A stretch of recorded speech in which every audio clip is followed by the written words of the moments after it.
everyone. Welcome to another Learning the Ropes video for our most recent music video, High Maintenance, by local artist Logan McKenna. I am also joined today by the fantastic Al, and we will both be talking about some of what went into making this video. Yeah, why don't you just jump in? All right, so we're just going to jump right in. Jump right in. Right off the bat, for this one, we knew that we wanted it to be a lot different than easy.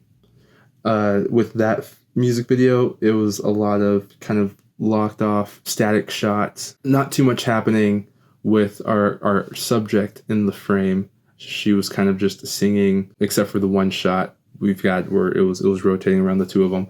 But for this one, right off the bat, I knew that we wanted to have a little bit more movement of the camera in the video. I wanted to have it be a lot more highly edited than the last one, because again, the previous one was more just like shot and then cut to another shot. So I wanted to play around with more edits in this video as well, with camera movements, and then playing around with giving Logan more things to do in the video, like moving the hourglass and things like that, as well as a lot of set dressing that went into this. So what effect would all those edits have for you, say? What effect do they have on the viewer, like when they're watching it? Right. So I think I wanted to have it be a lot going on to kind of fit the high maintenance title. Yeah, I was kind of leading you, but I was going to say it just really adds to like a really energetic, like interesting.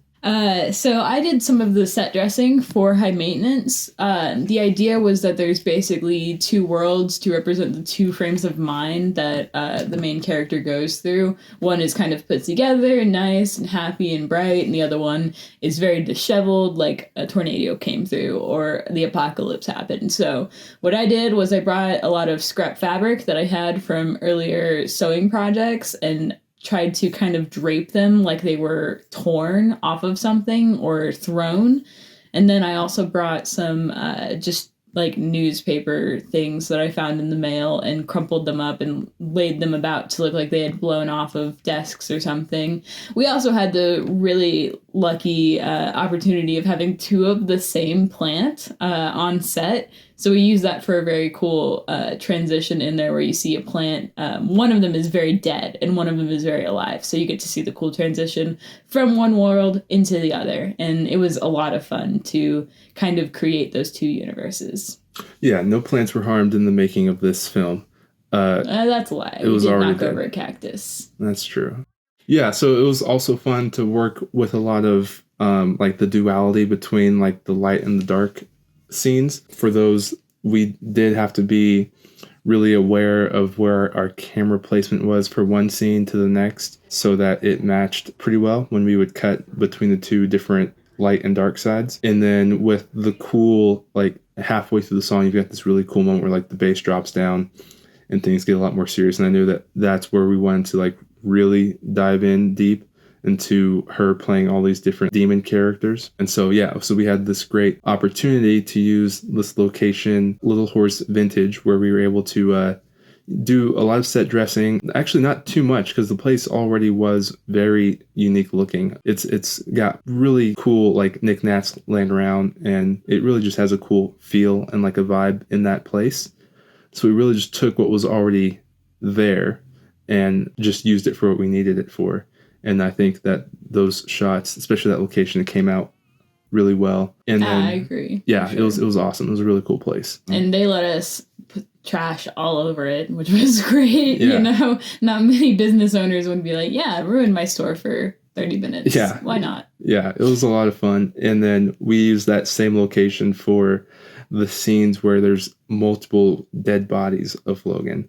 And that was another fun one to do, where we basically had the camera locked off on tripod, and then we placed Logan in different spots in that space. And then the only difficult part was really trying to remember exactly where her body was from one spot to the next, to make sure that we weren't overlapping in any ways that, you know, make the effect not work as well. But I'm happy with how that one came out.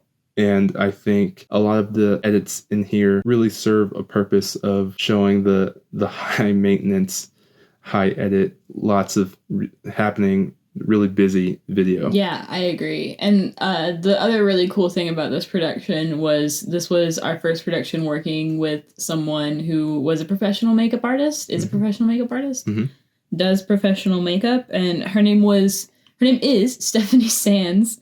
She's a really great person to have on set and person to have around. She's really nice. And she is Skinwork Studio on Instagram. SKINWORKSTUDIO. Go give her a follow. She's the best. And see what else she's up to, because who knows? It could be something we're doing. Yeah. Yeah, for sure.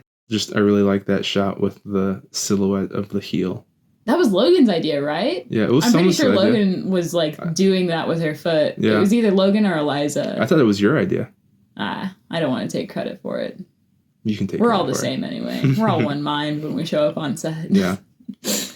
But thanks so much for listening to our behind the scenes of High Maintenance and some of the work that went into it.